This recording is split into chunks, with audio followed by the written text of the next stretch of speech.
Bueno, Garrett, muchísimas gracias. Vamos a hablar ahora, como bien nos decías, bajo el título de 2023 llegamos. Vamos a hablar, no, vamos a escucharlos en realidad a ellos y después vamos a tener unos espacios, unos minutos para hacerles preguntas, así que los invito en el chat a irlas dejando, yo voy a estar leyéndolos. Los presento como corresponde la formalidad, pero son todos muy conocidos, sabemos que están en medios de comunicación, los solemos escuchar a diario hablar de estos temas. Vamos a estar primero con Roberto Kachanowski, él es licenciado en Economía por la Universidad Católica Argentina, es consultor económico y profesor universitario, actualmente también es columnista del diario La Nación. Luego vamos a estar con Diana Mondino, ella es máster en Economía y Dirección de Empresas por IES en España, es directora de Relaciones Institucionales y profesora de la Universidad del SEMA, es directora también en empresas que cotizan en Argentina y NICE como Loma Negra, Pampa Energía y anteriormente Banco Supervil y Pampa Energía, y es miembro del Consejo del Banco de Alimentos. Y también vamos a estar hoy con Fausto Espotorno, él es director del Centro de Estudios Económicos de Orlando Ferreres y Asociados, director de la Escuela de Negocios de la UADE, es vicepresidente de la Fundación Norte y Sur y es profesor universitario. Sin más preámbulos, vamos a escucharlos a ellos. Roberto, te invito a, si querés, desmutearte, vamos a escucharte a vos primero, 15 minutos más o menos, para que nos orientes un poco. 2023 llegamos, es el título grande, pero bueno, nosotros estuvimos conversando por privado a que se animen un poco a jugar. ¿Qué variables son las que más les preocupan a ustedes? ¿Dónde están encendidas más que nada las alarmas en economía hoy en día? ¿Y cómo llegamos de cara al próximo año? Así que, Roberto, si ya podés hablar, es todo tuyo los próximos 15 minutos. Buenos días. Sí, tengo una pitonisa acá que me dice cuándo y a qué hora va a estar el dólar, etcétera. No sé, eso es lo que quiere saber, ¿no? ¿A cuánto llega el dólar a qué hora y qué día?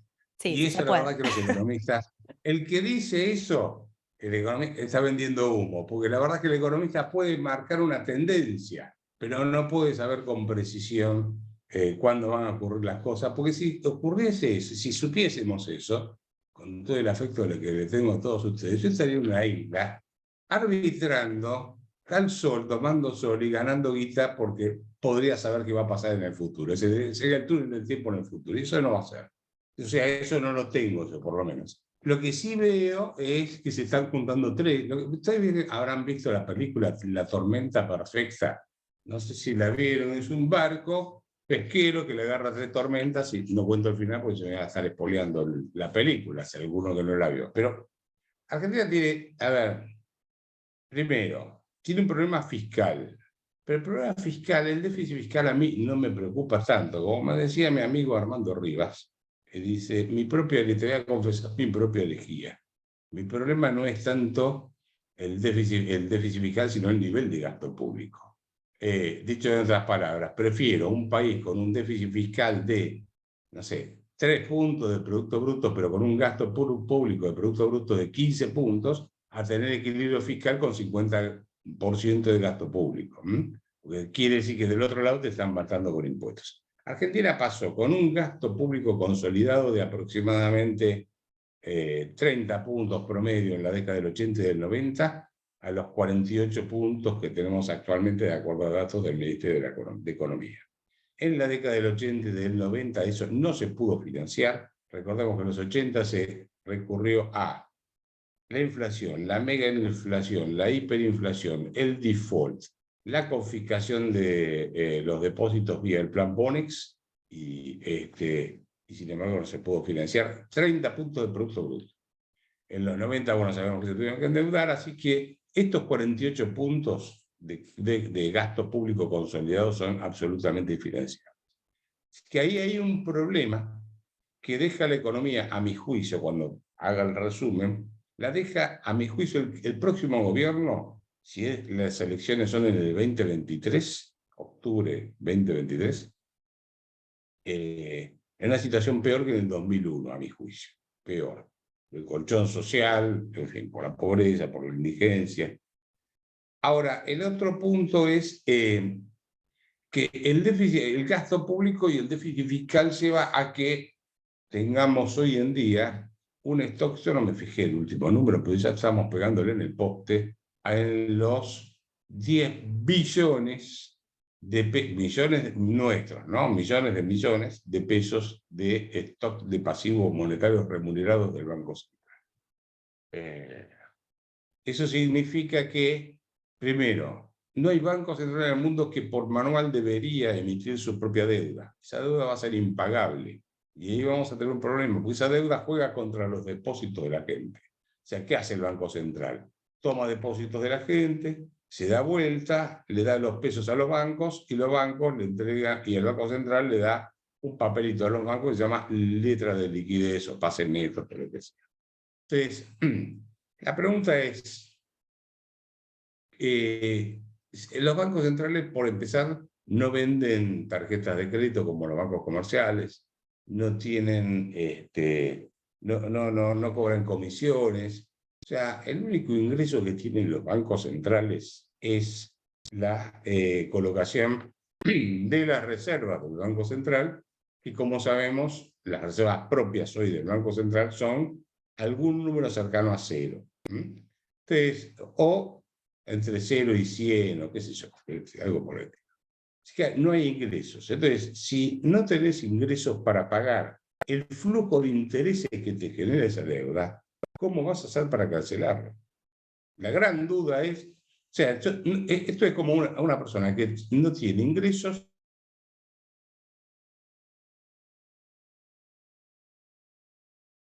No hay forma de que esa persona pueda llegar a honrar la deuda que estuvo tomando.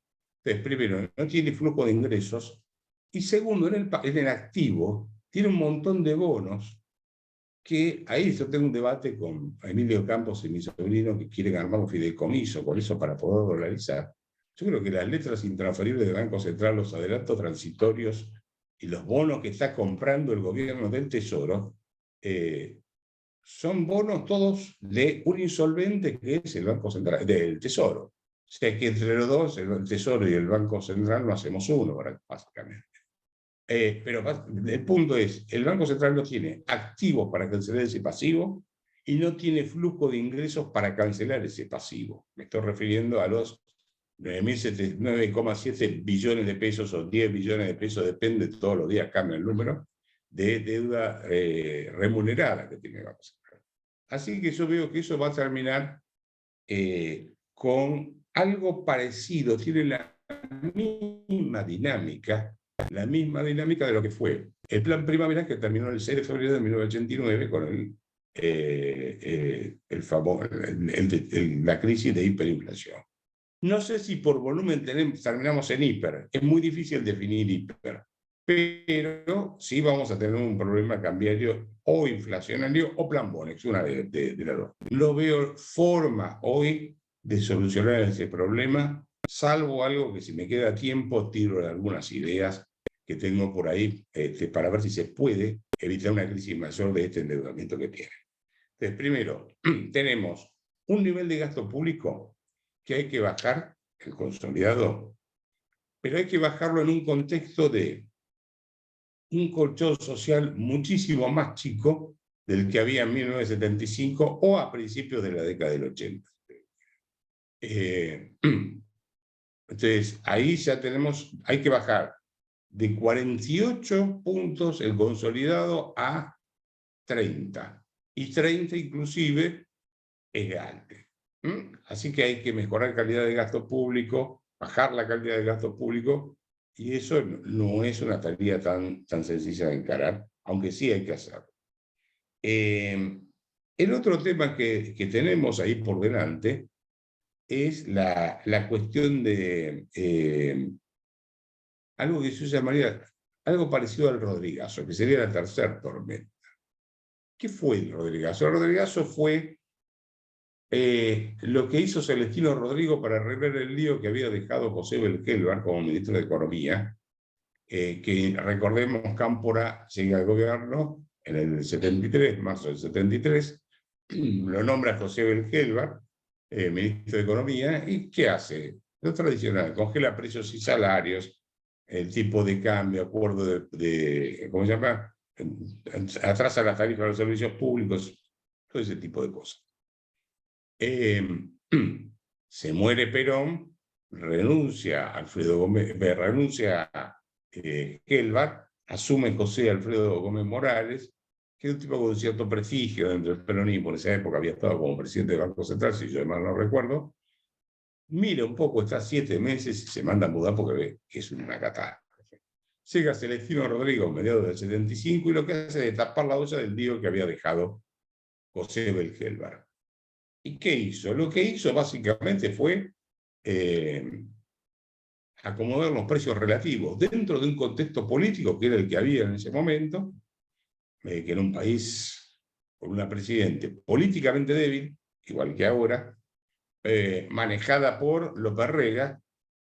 No sé si es igual que ahora, pero había un tipo atrás que manejaba la cosa, y un país en caos total, enfrentado a los tiros, etc. Eso no lo tenemos todavía, pero tenemos legiones de piqueteros que viven de el sector productivo. Entonces, yo lo que estoy viendo es que se están juntando básicamente 3 grandes elementos. Por empezar, un gasto público que es absolutamente financiable. ¿Cómo se puede financiar este gasto público? 1, con impuestos. Argentina es el país más caro impositivamente después de la isla de Comoros. Para las corporaciones, cuando tienen que cobrarle el impuesto a las ganancias.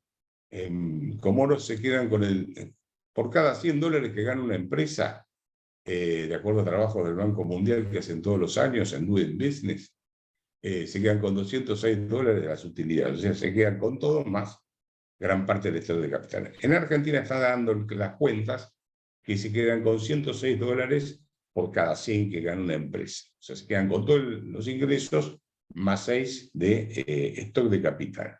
Por eso la economía argentina es, ¿cómo se llama? Absolutamente, digamos, o tiene un gran mercado negro, esto quise decir. Entonces, bueno, tenemos primero presión impositiva. No veo que haya mucho más margen para seguir robando. Va a seguir cobrando impuestos. Dije robando porque me quedé pensando en un libro que estoy releyendo, se lo recomiendo, no sé si lo ven, Poder y Prosperidad de Mancur Olson, donde habla de los ladrones errantes y los ladrones estables, que después si hay tiempo lo cuento. Se parece mucho a eso.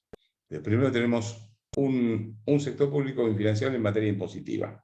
El impuesto inflacionario, o sea, hoy es muy difícil cobrárselo a la gente. Lo que veo es un proceso inflacionario más agudo hacia adelante, porque lo que está haciendo es la demanda de moneda, o sea, la gente, la lata de atún que tenía que comprarse la semana que viene, se la compra esta semana, puede decir, la semana que viene los pesos que tengo en el bolsillo no me alcanza para comprar la lata de atún. Y en tercer lugar, tenemos, o sea, el Banco Central hoy está emitiendo para financiar el Tesoro, comprando bonos que emite el Tesoro, se los vende a los bancos, probablemente a los bancos estatales. Entonces, como el Banco Central no le puede comprar directamente bonos al Tesoro, lo que hace es se los compra en el mercado secundario, emite, o sea, los bancos le compran al Tesoro los bonos y después el Banco Central del Valle le compra con emisión monetaria a los bancos esos bonos. En otras palabras, hay que mirar dentro de lo que es el parte diario o el informe monetario diario del Banco Central la columna Otros. Esa que nadie mira, hay que empezar a mirarla porque está creciendo fenomenalmente. La otra es recurrir al mercado interno, al financiamiento del mercado interno, que es, como decía antes, o sea, no hay margen, deuda externa tampoco tenemos margen, y aplicar el impuesto inflacionario, yo diría que hoy el argentino está bastante avispado como para darse cuenta que no tiene que pagar el impuesto inflacionario, entonces se escapa rápidamente con caída de la demanda de moneda. Entonces tenemos un gobierno que no tiene ese mecanismo de financiamiento del gasto. Tenemos una deuda del Banco Central que es impagable y tenemos un nivel de gasto público que es absolutamente infinanciable. Esto es lo que se viene. Si esto, a ver, la gran pregunta es por dónde saltan estos planes. Y saltan en el momento menos pensado y por la causa menos sospechada. Normalmente se produce primero una corrida cambiaria que desemboca en una corrida financiera y ahí se produce gran caos. No sé si se va a dar en esta oportunidad, cuándo se va a dar, Si alguien se va a anticipar y va a hacer un plan Bonex, ¿qué va a pasar? No lo sé. Voy resumiendo, porque voy por el minuto, casi 13, me queda 1 minuto y medio más o menos. ¿Es correcto? Es correcto, sí. Me puse acá el cronómetro para no pasarme. Así que yo diría, sería casi un milagro que primero este gobierno logre pasar el desierto del verano, porque ya se consumió los dólares que se necesitaba para, digamos, del complejo sojero y cerealero. Complejo cerealero y sojero vendió o exportó a lo largo de los últimos 12 años, entre el 2012 y el 2020, exportó alrededor de 30.000 millones de dólares. En el 2021 exportó 30.000 y ya va a llegar a los 36.000, 37.000 millones de dólares, etc. Y eso es puro precio, no es cantidad. Ahora, están teniendo una seca fenomenal, se están consumiendo el stock de granos que hay ahora, así que llegar a el próximo, ¿cómo se llama? Hasta marzo, abril, que empiecen a entrar los dólares de la nueva cosecha, que hay que ver los rindes que hay, va a ser bastante difícil. Bueno, a ver, yo diría, voy cerrando acá y le digo, veo en síntesis un proceso inflacionario que se aguda primero, falta de dólares para producir, por lo tanto, falta de oferta de bienes, y al mismo tiempo emisión monetaria con caída en la demanda de moneda. Eso te lleva a tener un piso de inflación del 6% mínimo, que te vas por arriba del 100% ahora, y todos los otros problemas que tenemos del Banco Central, como estaba señalando antes, y el tema del gasto público. 15 minutos exactos, me pasé 2 segundos o 3 segundos. Excelente, Roberto. Bueno, muchísimas gracias. Pasamos ahora con Diana Mondino. Como dije, al final vamos a dejar unos minutos a preguntas, así que yo ya los estoy leyendo en el chat. Diana, te escuchamos. No sé si estás por ahí. Estás muteada. Ah, justo estaba, perdón. Estoy haciendo el teléfono, diciendo qué hacemos para comer a mediodía, todas las cosas. Discúlpame, justo no te había visto. Bueno, todo tuyo, 15 minutos o un poquito menos, pero ahí ya todo tuyo. A ver, lo que decía Roberto, estoy totalmente de acuerdo, pero me parece que tenemos que hacer un pequeño detalle en la presentación. El título es Llegamos. La pregunta debería ser, ¿llegamos? O, quién sabe, con un poco de suerte, depende si estás en el gobierno o en la oposición, digas, ¡llegamos! Y acá, eso es terriblemente importante para ver de qué manera se van a estar tomando las medidas que hagan falta para llegar. El próximo año, como dijo Roberto, la situación va a ser extremadamente compleja. Las medidas que habrá que tomar para solucionar este escenario son muy largas. Pero déjame agregar algo más desde el punto de vista del sector privado. Porque todas las referencias que hizo Roberto son para el sector público. A ver, el sector privado está llegando completamente asfixiado en su rentabilidad.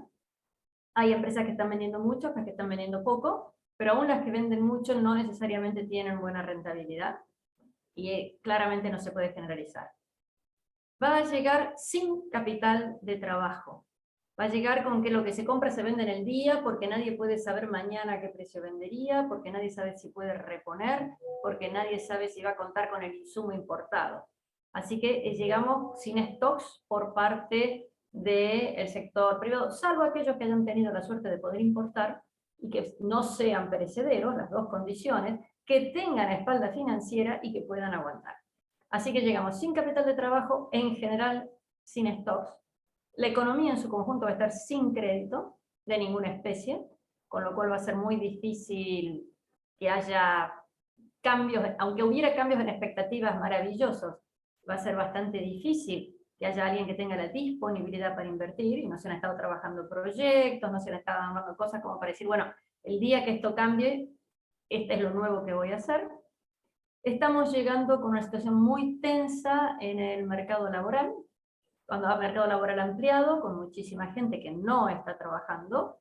Mucha de esa gente no está trabajando porque no quiere, puede ser que haya algunos que no quieren trabajar, pero porque no sabe o no está preparada para algún tipo de desafío mínimo, por ejemplo, mantener un horario o respetar una instrucción, o entender una instrucción.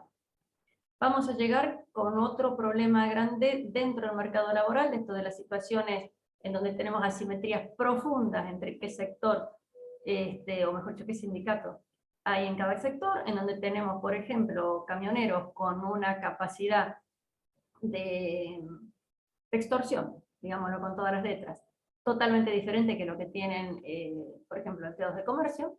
Por lo tanto, tenés asimetrías muy fuertes dentro del mercado laboral, dentro de gente con similar capacitación, gente con similar preparación, va a haber profundas diferencias salariales sin movilidad. Lo que genera, o sea, uno diría, bueno, si acá pagan mucho, acá pagan poco, todo el mundo trataría de ir hacia el sector donde se paga mucho, pero al no tener movilidad, eso crea frustración y angustia, y no necesariamente se canaliza con el que sí cobra más, sino con el empleador que no paga más. Vamos a llegar con una economía sin ahorro. La gente no tiene mucha capacidad de ahorro. El que tiene capacidad de ahorro lo está guardando, por ejemplo, en bienes durables, latas de tomate, atún, una heladera o un auto, que no necesariamente es lo que necesita, simplemente es una protección del capital que tenga, pero sobre todo no es capital reproductivo, no es capital que te sirve para hacer más cosas, no es capital que te sirve para producir más el día que estemos en mejores situaciones. Y por último, vamos a llegar con una situación que es la madre de todos los problemas, quizás, que es con una situación de una población muy empobrecida en general, a la cual, en parte por el discurso político de los derechos y en parte por la verdadera situación económica en la que se encuentran, es muy poco probable que se puedan modificar las condiciones de subsistencia en la que están, ya sea por los aportes mal llamados planes o por que tengan la posibilidad de conseguir un trabajo. Sumamos todo esto con un sistema previsional que está quebrado y que la mitad de sus recursos provienen de impuestos del día de hoy y no de acumulación, y la verdad que lo que tenemos es una muy difícil situación del sector privado para recuperarse. Supongamos que el sector público encuentra la magia para resolver las leyes. Supongamos que el sector público destraba exportaciones, supongamos que eliminamos regulaciones, supongamos que el mercado laboral y todo eso se soluciona. ¿Cuántas empresas, cuando tengan un poco de capacidad de respirar, van a decir, bueno, ahora sí, ahora por fin invierto, ahora hago un tercer turno de empleados, ahora hago una nueva sucursal? Porque necesitas estabilidad en estas condiciones económicas más favorables si es que llegan. Entonces, a mí me preocupa mucho que repito, el análisis que comparto 100% con Roberto, y seguramente con lo que diga Fausto también, en donde tenemos una situación desde el punto de vista macro muy compleja, pero que la totalidad de lo que uno lee, de lo que uno escucha, de lo que uno ve, es hablando del sector público. Por favor, mírennos, miren al sector privado, miren lo que nos están haciendo. Miren lo que pasa con las familias, miren lo que pasa con la educación de los chicos. Entonces, ¿cómo llegamos? Llegamos en una situación en donde tal vez el sector público tenga solución. He visto ahí en el chat alguna historia, uno es amiga de varios de los que están trabajando, están todos trabajando en soluciones para el sector público.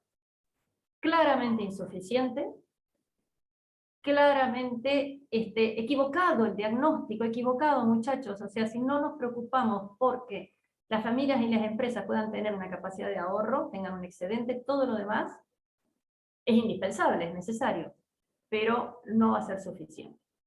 Dicho esto, que no es muy optimista que digamos, existe la posibilidad y está con bastante, digamos, es bastante fácil de explicar esto al que llegue a gobierno, pero tenemos una situación bastante particular previa. Bueno, vamos a escuchar a varios hablar durante el día. Hernán termina, hemos escuchado a algunos de los candidatos a presidente hablando por la tele, etcétera, que dice, bueno, no sé cómo llegamos.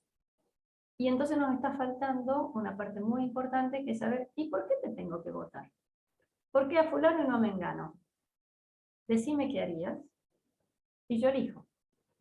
Entonces, a todo esto que yo lo nombré desde el sector privado, Roberto mencionó desde el punto de vista del Estado, falta la pata política, y ahí veremos cómo estamos llegando. Yo quiero creer que vamos a llegar a una situación similar a la de ahora, No sé si leyeron en los diarios de hoy que al fiscal Luciani, que estaba en Mar del Plata, aparentemente, si es el fiscal Luciani, si es que estaba en Mar del Plata, tuvo una agresión física importante.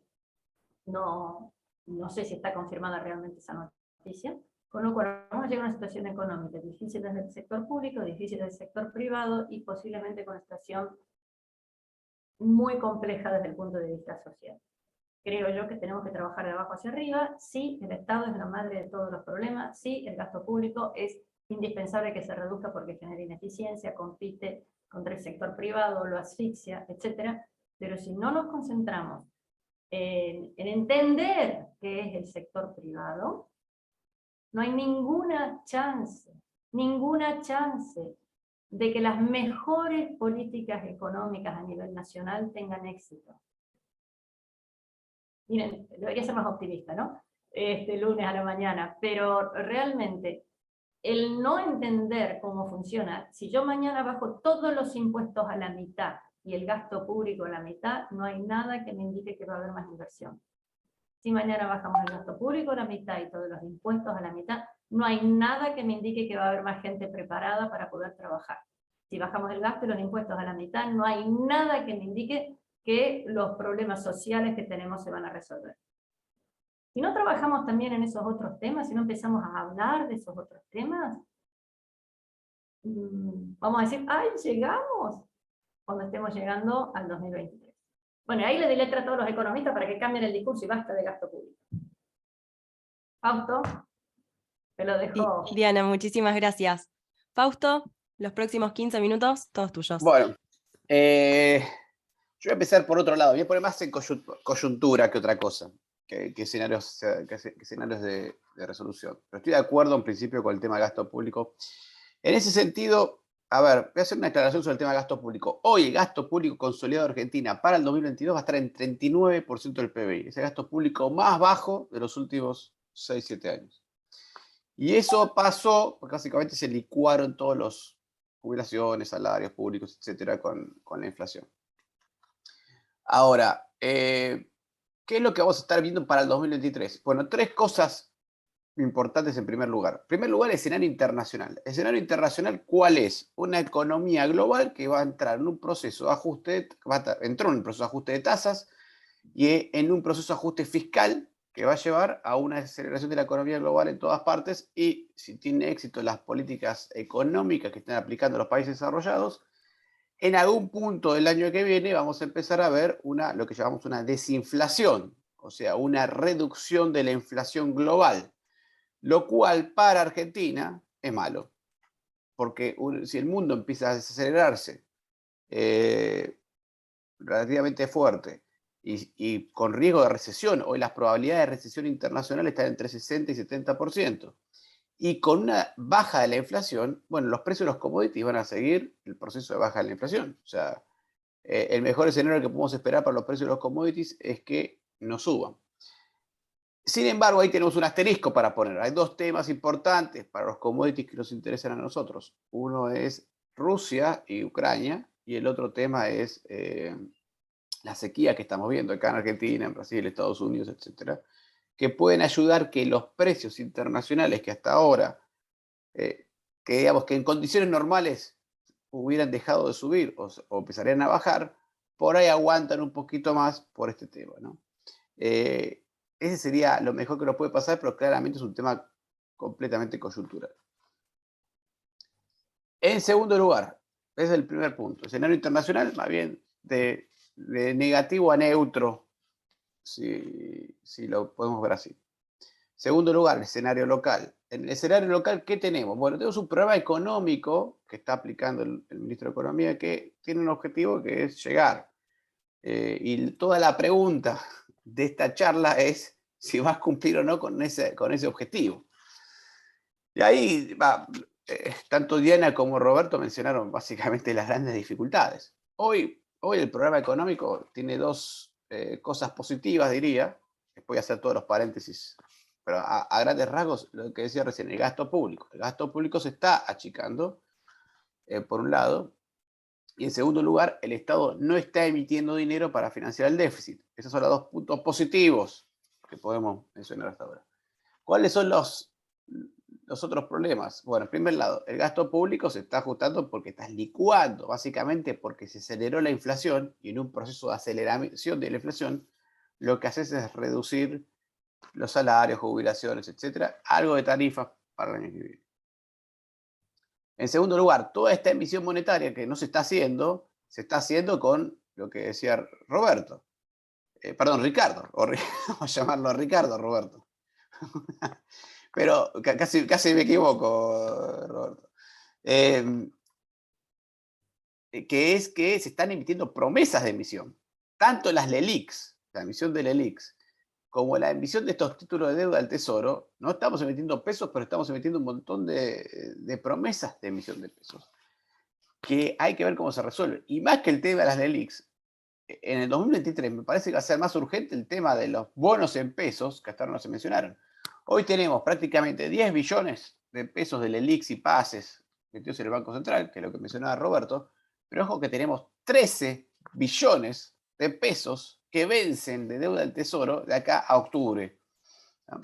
Es cierto que el 60% de eso está en manos del propio gobierno, pero el 40% no te lo están renovando. El gobierno emitió un canje de deuda en diciembre, ¿sí? Perdón, noviembre, por lo que decía en noviembre y diciembre, y solamente renovó el 61%, o sea, solamente al sector público.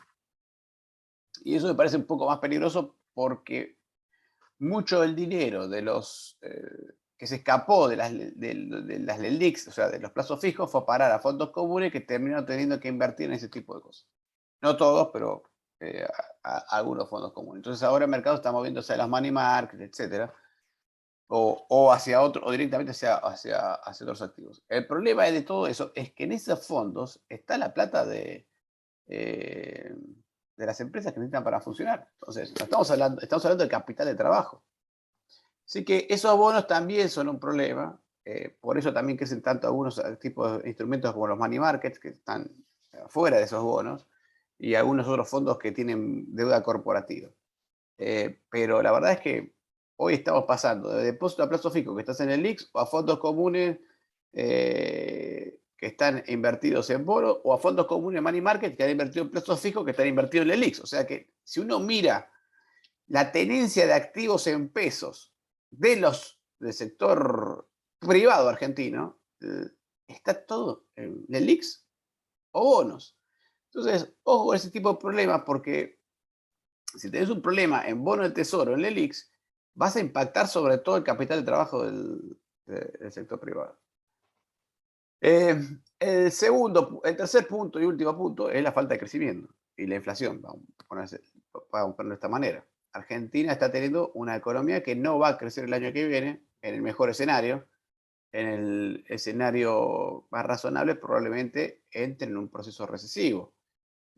Vamos a ver qué tan fuerte. ¿Por qué decimos que entra en un proceso recesivo? Bueno, primer punto, si la cosecha es tan mala como en el 2009, seguramente entra en un proceso recesivo. Hasta ahora nunca se dio un escenario de una cosecha que cae 20%, 15% sin que eso genere un efecto recesivo en la economía. Así que lo más probable es que eso suceda. En segundo lugar, tenemos una economía que no tiene capacidad de crecimiento de la productividad, que es la clave de todo el crecimiento económico. Lo que decía Diana es muy importante. Ojo que el sector privado es un sector muy desordenado en este momento, por decirlo suave. ¿Desordenado en qué sentido? Bueno, tenemos las inversiones que se han hecho en Argentina, son inversiones en sectores que no necesariamente son competitivos. Por ejemplo, cuando decidimos que vamos a darle un subsidio a la gente que invierta para construir aires acondicionados en Tierra del Fuego, ya con el título lo tenemos que imaginar, que Tierra del Fuego no se llama Tierra del Fuego porque hace mucho calor y ahí van a vender muchos aires acondicionados. Tierra del Fuego es lo más cerca de la Antártida. Es como que yo te dijera, bueno, voy a dar un subsidio ahora para fabricar calefactores en Santiago del Estero porque me parece que es un buen lugar para fabricar calefactores. Es ridículo. Entonces, este set de incentivos que están puestos en la economía han generado inversiones en lugares que no son rentables o que no van a hacerlo en condiciones normales, una economía más abierta y más competitiva. por un lado. Por otro lado, a los sectores más productivos, más competitivos, lo estás ahogando con impuestos de más, ¿no? Entonces, como toda Argentina, cuando la cosa funciona bien, a ese ponerle más impuestos.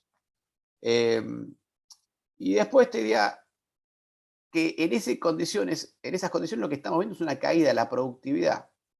Por ejemplo, laboral de Argentina, desde hace 10 años que cae la productividad laboral de Argentina. El resultado de eso, naturalmente, es que cae el salario real, etcétera. Y hoy tenemos el salario real más bajo desde el 2004. Formal. Ni les cuento el informal. Y vemos ahí que tenemos una bajísima capacidad de crear empleo formal. Y eso es una señal muy negativa para hablar de crecimiento económico y salud del sector privado. Básicamente tenemos 6 millones de empleados formales en Argentina desde hace 10 años. Pero la cosa se pone un poco más grave cuando vamos al tema social. Les voy a dar un escenario. Imagínense que usted tiene una familia de bajos recursos, pero los dos tienen trabajo formal. Los dos tienen trabajo formal y ganan la mínima.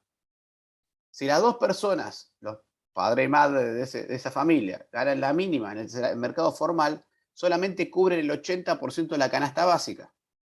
O sea que no llegan a salir de la línea de pobreza.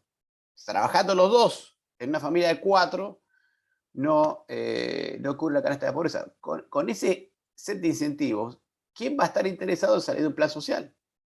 Si para vivir igual que como vivo ahora, pero trabajando, no lo hago. Pero no solamente por el nivel de ingresos, sino por el nivel de desarrollo potencial. O sea, si uno, supongamos que el salario, que vive lo mismo aquel que cobra la mínima que aquel que tiene un plan social, pero aquella persona que cobra la mínima, uno lo ve que se desarrolla, que después pasa a ser trabajador, pasa a ser capataz, después pasa a ser jefe, etcétera. Bueno, lo que uno ve es que le conviene salir, aunque sea porque en el futuro le va a ir mejor, pero eso no se está viendo en la economía argentina. Esas son las cuestiones estructurales que nos llevan a pensar que el año que viene no va a haber un crecimiento económico, va a haber más bien una recesión, y vamos a tener además una inflación importante. ¿Por qué inflación importante? Bueno, veamos las tasas de interés que se están cobrando para dar crédito, pues son 6% mensual. Ritmo de evaluación, 6,5% mensual. ¿Cuál es el incremento de los costos de la producción? 6% mensual. En gran medida porque faltan insumos. Entonces, o los tengo que importar al dólar libre, si puedo, o veremos cómo, o no los consigo, o tengo que reducir la cantidad de producto, etc. Eso lleva a menos producto y más inflación. Así que, si uno mira el 2023, uno se puede pensar un año con inflación que va a estar 6% mensual, promedio, 6,7. La pregunta del millón es, ¿se puede disparar eso? ¿Se puede disparar eso con un dólar, con una disparada del dólar, una disparada de la inflación, etcétera? Sí, perfectamente. Es decir, ¿en qué momento? No sé, ahí Roberto dijo que tiene una pitoniza que se lo dice, pero yo no la tengo. La verdad que es muy difícil de saber. Mi sensación es que no debería pasar. Entonces, a la pregunta, ¿llegamos? Yo te diría, así, con este objetivo de llegar arrastrándonos, es posible. Todo depende de qué, de que el nuevo potencial gobierno, de los candidatos empiecen a presentar ideas económicas de lo que hay que hacer. Esas ideas económicas obviamente requieren un ordenamiento del Estado fenomenal, pero requieren también algo que dijo Diana, que es importantísimo para mí, es lo que veo que falla o que termina fallando en todos los planes económicos de los últimos gobiernos, que es pensar en el sector privado. O sea, el crecimiento económico no viene dado. No es algo que te va a caer de arriba porque ordene las cuentas públicas. El crecimiento económico requiere que tengas un programa pensado específicamente para crecer, para generar exportaciones, por ejemplo. Entonces, si yo, por ejemplo, voy a dar un ejemplo ridículo, pero si mañana el gobierno dice, no, está bien, vamos a cerrar el déficit fiscal subiendo las retenciones al 50%, al 60%, cierro la brecha fiscal, pero reventé las exportaciones, reventé el sector privado, etcétera, y no voy a crecer, entonces al otro año voy a tener el mismo problema otra vez. Eso no sirve. Tenemos que pensar en... me quedan 2 minutos, así que con esto voy a terminar rápido, pero ¿qué tenemos que pensar post-2023? Supongamos que llegamos arrastrándonos hasta el 2023 con una inflación, arrastrándonos me refiero a que la inflación va a estar en torno al 100 o más, pero sin hiperinflación, que no hay ninguna corrida bancaria importante y que la economía, bueno, llega por lo menos con un crecimiento, vamos a decir, una recesión de menos del 2%. O sea, crece entre 0 y -2. Eso sería para mí un llegar, por eso lo voy a definir bien. Si llegamos en esas condiciones, el próximo paso es una reforma, primero de empezar a hacer reforma del Estado para tratar de reducir el peso del Estado en la economía. Obviamente tenés que ir a un programa de estabilización inicial importante. En un programa de estabilización, sí, ahí, por ahí la urgencia es el déficit fiscal. Arreglar el tema de las LELIQs y pases y deuda en pesos, toda esa pelota de promesas que hemos hecho, que pagarés que emitimos por todos lados. Y creo yo que ahí es muy importante, ya lo hemos hablado algunas veces con Diana y con Roberto, el tema de la reforma laboral. Necesitas que la gente empiece a trabajar de alguna manera, que entre al mercado laboral. Y hay mucha gente ahí que no está capacitada para entrar al mercado laboral porque no ha entrado, no ha participado en ese mercado laboral, o que está en el mercado de negro. Pues necesitamos que esa gente pueda entrar al mercado laboral para trabajar. Necesitamos que se faciliten las inversiones, para lo cual tenés que tener cierta protección al inversor. Y diría yo que, naturalmente, un programa monetario serio para poder salir inicialmente. Y después eso, y una vez que hagamos ese 3 o 4 medidas iniciales, después requerimos reformas estructurales. Eso todavía no son reformas estructurales. Eso son simplemente las reformas, las medidas iniciales para estabilizar la economía y salir creciendo un poco. Así que bueno, creo que con eso terminé. Muchas gracias a todos. Bueno, muchísimas gracias a los tres por la exposición clarísima. La verdad es que nos dieron un buen pantallazo de cómo estamos llegando hacia el próximo año. Me gustaría preguntarles, y dejo abierto a quien quiera responder primero, si se animan, dado el título del panel, que es Llegamos como una pregunta, si alguno se animaría a decir por qué motivo o qué debería suceder para que, Roberto, por ejemplo, hacía un paralelismo con el Rodrigazo, para que incluso se llame esto que a veces se habla de si la economía va a explotar, no explotó, si ya explotó todavía, pero que el gobierno actual llegue en una situación mucho más alarmante que la que estamos, porque al menos yo veo, y díganme si coincidan, que parece que es gradual el deterioro, y es cada día un poquito más, cada día es un poco peor, digamos, que el día anterior, pero es gradual. ¿Qué debería generarse para que haya una especie de detonación, ya sea en tipo de cambio, en inflación, si va a suceder algo así, o no, o llegamos así, cada día un poco peor, pero pasito a pasito? No sé quién quiere empezar. Roberto, ahí vi que te desmuteaste. No, a ver, no dije, lo del Rodrigazo dije que era uno de los ingredientes, pero no se dio el disparador. El disparador la pregunta es, ¿qué tasa de interés hoy le pagan a alguien que hace un depósito a plazo fijo? Y entonces los que no han vivido la experiencia en Argentina te la comparan contra la tasa de inflación, y eso es un error grosero. Hay que compararla con la expectativa de cuánto va a aumentar el tipo de cambio en el corto plazo. El argentino tiene como referencia, como moneda de ahorro de reserva de valor, el dólar, no el peso.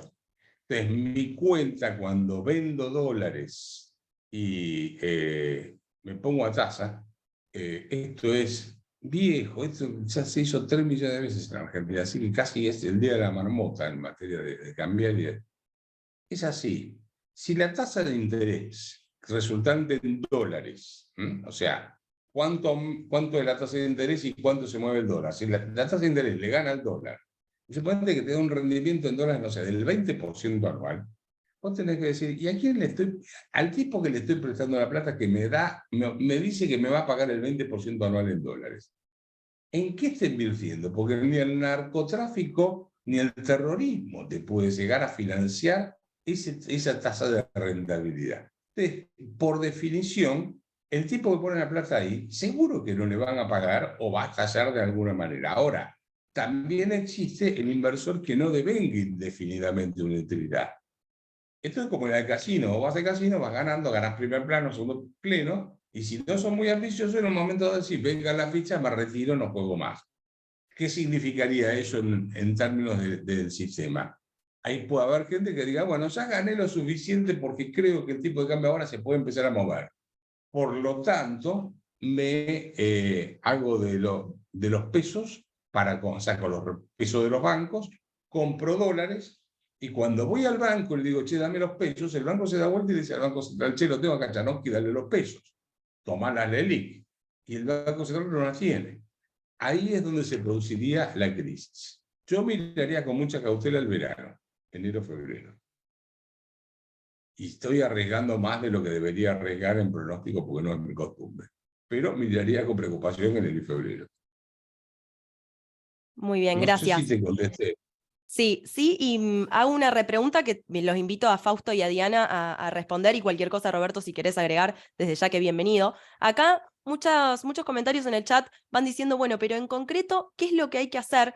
Y yo entiendo que ustedes dijeron un montón de variables donde están puestas las alarmas, e incluso en algunos casos también dijeron, bueno, acá hay que profundizar, acá hay que hacer esto, acá hay que hacer lo otro, pero en concreto, si lo llamaran, o si ustedes quisieran participar en el próximo gobierno que se viene, lo llamaran y les dicen, bueno, asumimos en unos meses por dónde empezar, con qué variable comienzan. Hablaron del gasto público, hablaron de la deuda, hablaron de la inflación. En concreto, ¿dónde concentrarían sus intenciones y qué harían? A ver, te respondo yo. Para mí, primer paso es un plan de estabilización. Un plan de estabilización tiene 3 variables claves. Después dejo abierta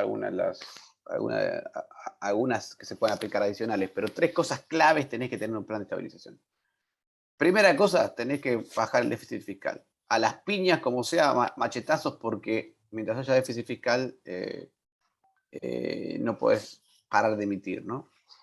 Ojo, acá Perdón, también... Fausto, ¿te puedo preguntar cómo? Porque eso lo han dicho, también lo Acá mencionó voy, Roberto. Sí. acá voy. Roberto habló del gasto público, que sería lo primario, ¿no? Pero ya no estoy hablando de gasto público. Un plan de estabilización requiere un ajuste fiscal, un ordenamiento fiscal, que no es lo mismo que bajar el gasto público. Ahora, vos me decís, che, si lo subimos con impuestos, y si lo subimos con impuestos, malísimo, pero primero tenés que dejar de emitir. Y convencer al mercado que eso es sostenible. Entonces, ¿qué ajuste puede hacer? Ahí tienes un montón de áreas para ajustar. Necesitas 3 o 4 puntos, pero ya te digo, solamente eliminando los subsidios a las tarifas ya estás entrando en el equilibrio primario, en el rango de equilibrio primario.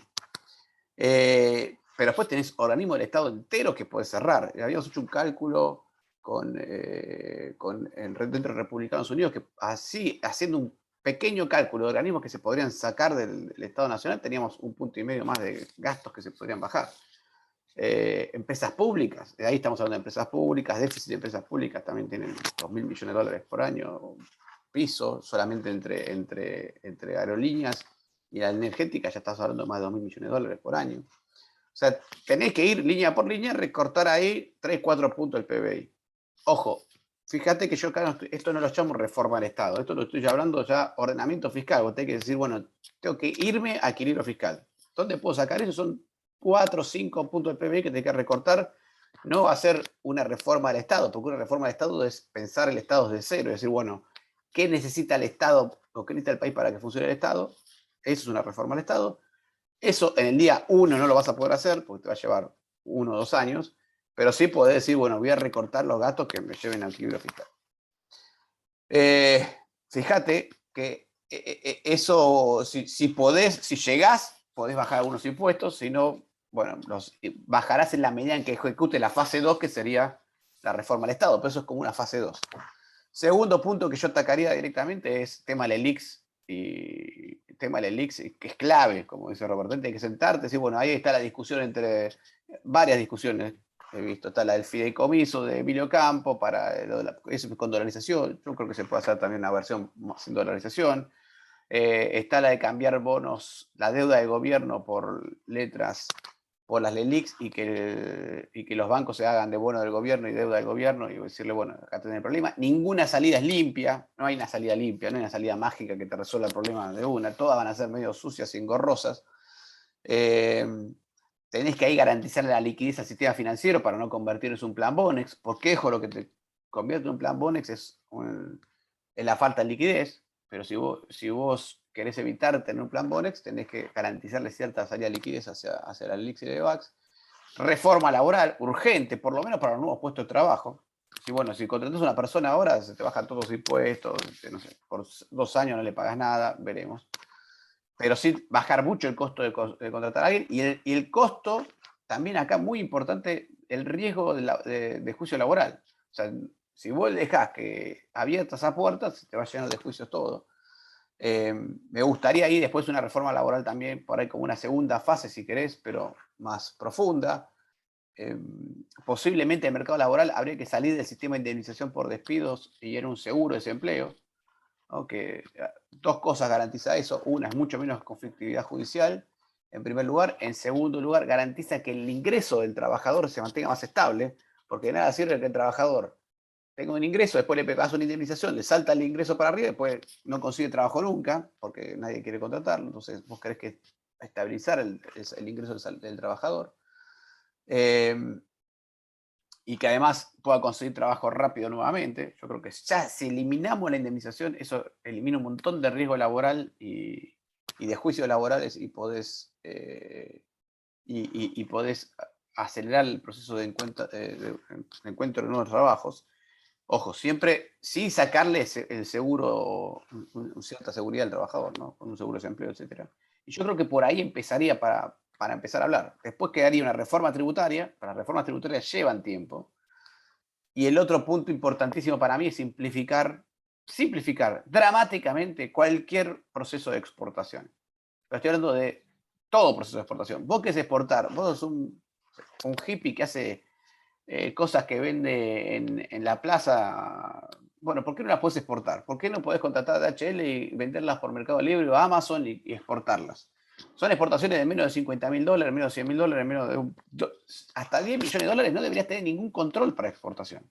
Nada, lo mandás por correo argentino, por coso, chao, cobras en dólares y no hay ningún 25.000 controles del Estado en el medio. Entonces, creo que por ahí se podría hacer perfectamente, por lo menos al inicio, un sistema simplificado de exportación. Porque lo que necesita Argentina son dólares. Como el agua necesita dólares. Por dos razones. Una, obviamente, para producir, etcétera, pero otra, porque Argentina va a seguir ahorrando en dólares.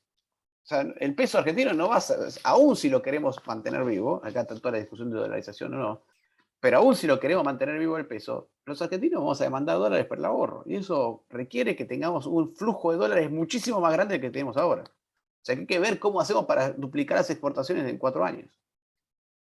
No, Bueno, ahora tomando ese último punto, y esta pregunta, Diana, te la dejo a vos porque ya lamentablemente va a ser la última, yo me quedaría horas preguntándoles, pero tenemos que entregar para el próximo panel. Tomando esto último que decía Fausto, uno de los principales problemas que suele mencionar cualquier sector que quiera exportar en la Argentina es con las dificultades que se encuentra con los distintos tipos de cambio. Entonces, ¿cómo sortear eso? Porque el gobierno parece que está haciendo como una suerte de evaluación encubierta, agregando impuestos, sacando, poniendo, te dejan, no sabemos cuántos tipos de cambio existen en la Argentina, ya todos los meses hay uno distinto. ¿Cómo ir hacia un próximo año, un próximo gobierno que lo quiera solucionar este tema? ¿Por dónde comenzarías? ¿Cómo resolver esta situación del cepo cambiario, de la brecha que tantas distorsiones genera en la economía? Ya, no con la charla que dio, o la entrevista que dio Alberto Fernández ayer en Diario Perfil, nos dijo 3 veces que quería unificar el tipo de cambio, con lo cual le destruye la poca o mucha credibilidad que le queda a Massa. A ver, la solución es muy simple, pero muy simple, y que hoy, con la pésima medida que están tomando desde el punto de vista devaluatorio, en donde tenés todos los problemas de la devaluación y ninguno de los beneficios, hoy ya tenés que el exportador está con las trabas que menciona Fausto, vendiendo tipo de cambio oficial, menos retenciones, y el importador, si quiere la mercadería, la está importando a 300 o más y con muchas dificultades, porque nadie sabe a cuánto le van a dar. Hoy ya tenés esos problemas, ya tenés el traslado a costo, total o parcialmente, y la solución es que el Banco Central deje de participar del mercado cambiario. Yo sé que esto es disruptivo porque en Argentina siempre el mercado cambiario estuvo en manos del Banco Central, pero no hay ninguna razón que el exportador venda, si quiere, al importador. Y vas a tener un precio totalmente distinto, probablemente bastante menor que el que hay ahora, porque el exportador está acostumbrado, si vende soja, está vendiendo a 100, lo que el importador tiene que comprar a 300. Ahora con el dólar soja lo está vendiendo a 160, ¿ok? Entonces es muy probable que hubiera algún escenario que fuera un poco positivo. Y la otra cosa que tendríamos que hacer, que está muy vinculada, esta no es función del Banco Central meterse con el mercado cambiario. Una cosa es tener la política de tipo de cambio y otra cosa es ser el administrador, que es lo que estamos teniendo ahora. La otra cosa que el Estado tiene que hacer nacional es concentrarse en sus funciones que básicamente son seguridad, defensa y justicia, y salud, educación, seguridad propiamente dicha de los individuos, todo es justicia, todo eso es provincial. Entonces, cuando uno dice, bueno, debemos eliminar organismos, se trasladan a las provincias o se asumen, pero el que tiene que asumirlas son las provincias. Entonces, con respecto al tipo de cambio, la solución es permitir que entre exportadores e importadores haya libre transacción. Y si el Banco Central quiere sostener el tipo de cambio, como fue en la época inicial de Néstor Kirchner, podrá hacerlo. Pero eso era para sostenerlo, para que no bajara más todavía, porque había superávit comercial muy grande. Es probable que nosotros en Argentina no tengamos un superávit comercial muy grande, por lo menos el año que viene, por todo lo que ha ocurrido con la sequía, pero en un futuro no muy lejano no tendría por qué volver a tener las dificultades que tenemos ahora. Sobre todo si cambiamos la política energética, que es otra en la cual tampoco, esto no es una cuestión ideológica, es una cuestión de sentido común. No tiene por qué participar el Estado fijando el precio a lo largo de una cadena que tiene 8, 10 o 12 eslabones, y fijando 3 o 4 precios intermedios. Entonces, la solución no será fácil, no será inmediata, no será para el lunes a la mañana, es permitir un tipo de cambio que no esté administrado como está ahora. Yo sé que eso en Argentina llevamos 60 años haciendo eso, pero bueno, hay tantas cosas que hay que cambiar, ¿por qué una más? Yo quisiera un pequeño derecho a réplica, porque no por mi compañera, sino por algunos comentarios que vi. A nosotros nos convocaron para hablar si llegábamos, en 15 minutos cada uno. Ahora, si quieren que digamos cómo llegamos, cómo soluciona el país, etcétera, etcétera, esto tiene que durar todo el día para que cada uno pueda exponer. Entonces, a los que estuvieron preguntando ahí, se repiten lo que dicen en televisión, etcétera, les sugiero a ustedes como moderadores que se fijen quienes entran, a ver si entran a participar o a molestar. Punto número 1. Segundo, arreglar el país no se arregla con 3 o 4 medidas. Se arregla con un conjunto de medidas que van a llevar diferente tiempo, y cualquiera que haya estudiado los países que salieron adelante van a ver que no salen en un mandato o 2 mandatos, lleva por lo menos 3 o 4 periodos de gobiernos de 4 o 12 años. Pero quería aclarar que a nosotros nos convocaron para hablar si llegábamos o no llegábamos.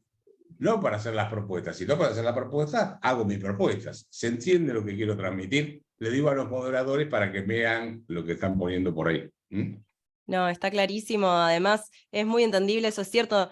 Les pasa a cualquiera que habla de economía que las preguntas son complejas, los temas son difíciles de explicar, y en 15 minutos uno no puede dar la clave a todos los problemas que tiene la Argentina, lamentablemente, sino qué fácil sería. De todos modos, estamos ahí al tanto de los mensajes. Así que bueno, muchísimas gracias a los tres. Roberto, Fausto, Diana, fue un placer escucharlos. Los invito a quienes están escuchando esto que los vayan a buscar en redes sociales. Los tres son muy activos, de por sí seguro ya los están viendo en la televisión, en la radio y en demás medios. Pero bueno, muchísimas gracias, fue muy esclarecedor y espero que la próxima vez que volvamos a conversar tengamos mejores noticias para dar o mejores respuestas quizá. Garrett, todo tuyo y ya pasamos al próximo panel. Muchísimas gracias una vez más.